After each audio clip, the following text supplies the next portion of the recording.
Welcome back to the channel. In today's video, we're counting down the 7 Harley-Davidson motorcycles that dealerships are trying to unload as quickly as they can. Number 7. Harley-Davidson FXDR. 114 next on the list is the Harley-Davidson FXDR 114.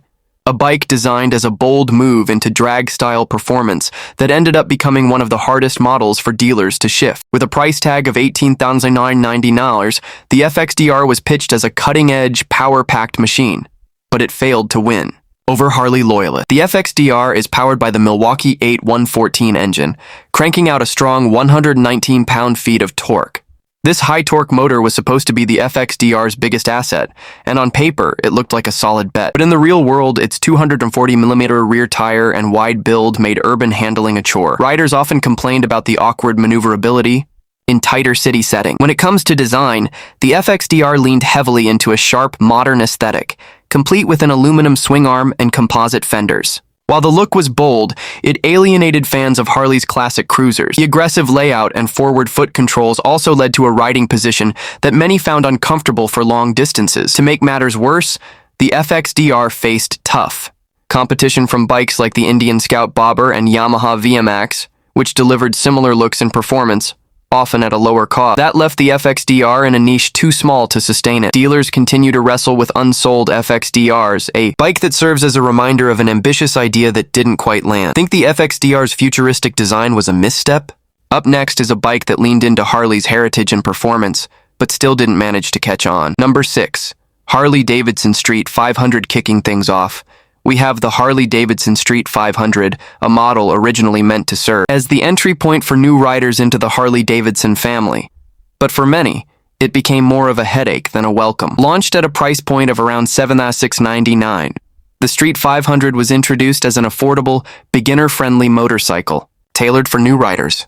However, the reality proved far less encouraging, causing dealerships to struggle with moving units. At the heart of the Street 500 is the liquid-cooled Revolution X engine, paired with a less than impressive build quality. The 494cc engine was meant to provide solid performance, but numerous owners have reported recurring issues like oil leaks, overheating, and early clutch failures, all serious drawbacks for riders just starting out. As for its styling, while it's light and agile, quality meant to attract city commuters, the look has been widely seen as dull. Traditional Harley fans called it too plain, and newcomers often opted instead for bikes like the Honda Rebel or Yamaha Bolt, which boast better dependability and more eye-catching design. The Street 500 also lacks meaningful customization options, a major letdown for Harley loyalists. With these bikes sitting stagnant in dealerships across the US, it's easy to see why. Poor reputation and inability to live up to Harley's legendary standards make it feel more like a low-budget bike dressed up in Harley branding.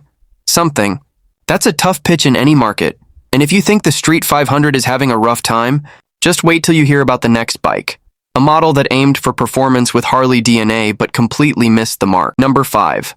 Harley-Davidson Street. Rod coming in 5th is the Harley-Davidson Street Rod, intended to be a sportier and more performance-focused version of the Street 750. At $8,999, it was aimed at riders seeking a more modern and aggressive twist on Harley's traditional design. However, like its sibling, Street Rod ultimately failed to live up to the expectations, and dealerships were left sitting on stock. It comes equipped with a 749cc Revolution X engine that generates 18% more horsepower than the standard Street 750. While this increase did boost acceleration and general performance, it wasn't sufficient to overcome its other shortcomings. Riders commonly noted overheating, inconsistent throttle response, and an unrefined feel to the powertrain overall. Design-wise, the Street Rod boasted enhancements like dual-disc brakes, adjustable rear suspension, and drag-style handlebars to add to its sporty character.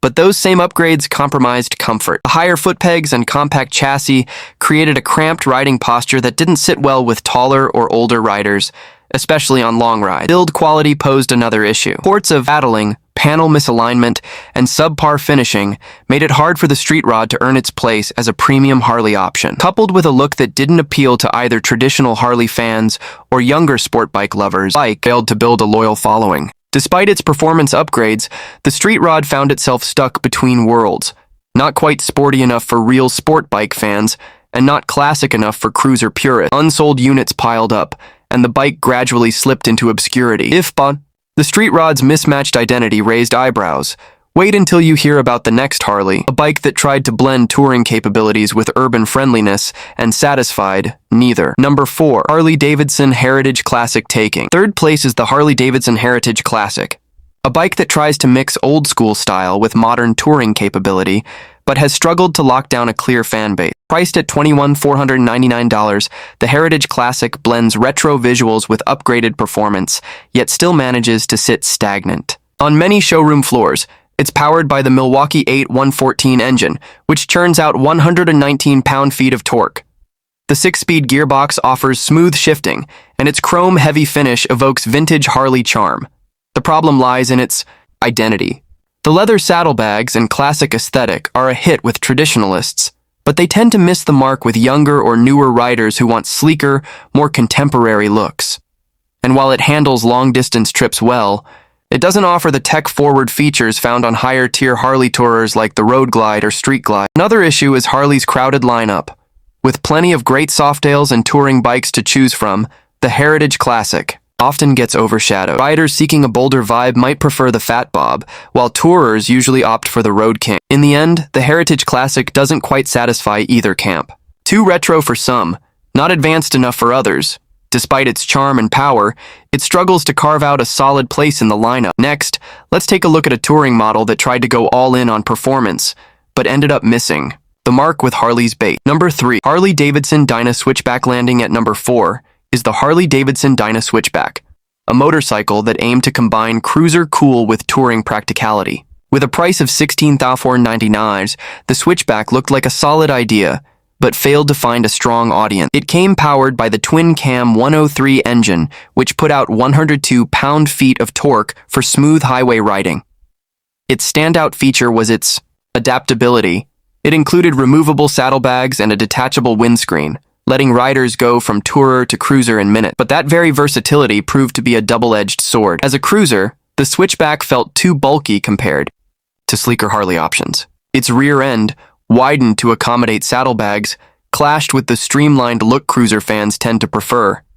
And as a tourer, it lacked what serious long-distance riders demand. Saddlebags offered limited capacity, and it was missing the advanced touring tech you'd find on models like the Road King. Another drawback was the suspension, which tried to strike a balance between sportiness and comfort, but ended up feeling too stiff for longer trips. Riders complained of a harsh ride on rough roads, further diminishing its appeal for touring use. Dealers found it challenging to position the Switchback. Cruiser fans found better, more stylish options, while hardcore tourers opted for Harley's more refined touring lineup. What could have been a best-of-both-worlds bike ended up languishing in showroom. Think the Switchback's jack-of-all-trades approach didn't work out? Up next is a bike that marked Harley's bold foray into the adventure segment, but didn't quite inspire rider confidence out of the gate. Number 2, Harley-Davidson Street Glide ST. Number 2 is the Harley-Davidson Street Glide ST, a model designed to add a sporty edge to Harley's touring tradition, but one that proved hard to move off the showroom floor. Starting at $30,999, the Street Glide ST aimed to lure performance-focused riders who wanted a little more attitude in their bag. It's fitted with the Milwaukee 8 117 engine, delivering a powerful 126 pound-feet of torque. It comes with cornering ABS, Harley's Boombox GTS infotainment system, and upgraded suspension, features that sound great on paper. The bike's blacked-out finishes and bold profile definitely cater to riders who want an aggressive, no-nonsense tourer. So why aren't they selling? The price is a major barrier. At nearly $31,000 before customization, it's simply too steep for many riders. Most compare it to the Road Glide Special, which offers nearly the same features but at a lower cost. Plus, while the ST is touted as performance-oriented, it doesn't quite deliver the level of thrill hardcore riders expect. Its hefty frame provides great highway stability, but limits agility in city riding or tight corners. Riders looking for real sport performance often go with Indian or custom builds instead. Its departure from Harley's traditional touring look also turns off some longtime fans. The blacked-out style and sport lean don't align with the classic chrome and nostalgia Harley is known for. Despite its engine and tech, the Street Glide ST ends up in a weird middle ground. Too pricey. For casuals, not radical enough for performance diehards. For dealerships, it's a tough sell. And now, let's talk about the number 1 Harley that dealerships are desperate to move. a model packed with features, but bogged down by its own ambition. Number 1. Harley-Davidson CVO Tri-Glide Take. The top spot is the Harley-Davidson CVO Tri-Glide, a luxury trike that promised it all, but left dealerships scrambling to offload unsold units. With a staggering price of $49,999, the CVO Tri-Glide stands as one of Harley's priciest models.